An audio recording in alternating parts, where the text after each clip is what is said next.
Assalamu alaikum maziyarta wannan tasha tamu ta Fatari TV.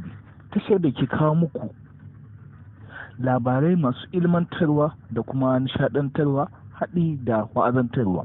A cikin shirin namu na yau mai suna Musha Dariya mun zo muku da wani labari ne mai matuƙar kawar da bakin ciki.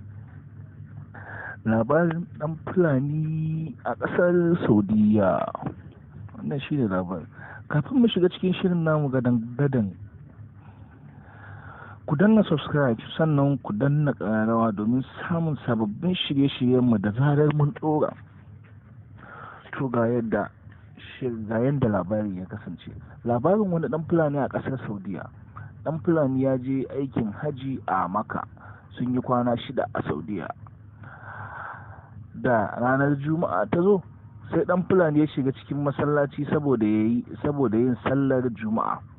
Kawai sai ɗan Fulanin ya ga mutane suna wucewa. Tunanin shi a cikin masallacin ya ga Larabawa, ya ga sauran ƙabilu daban-daban, masallaci ta cika makil da jama'a. Sai liman ya hau kan mambari ya fara huɗuba mai zafi, har ta kai ga Larabawa sun fara kuka. Da gogon naka ya ga haka yana faruwa, sai kawai ya ciro waya ya kira babban shi da ke gida a Najeriya. Bayan sun gaisa, sai babban shi yake tambayar shi, yaya aikin hajjin, komai yana tafiya daidai ko? Buɗar bakin gogon naka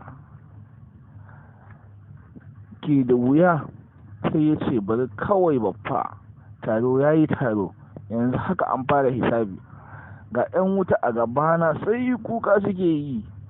Ni kan har yanzu dai ban ji an kira sunana ba.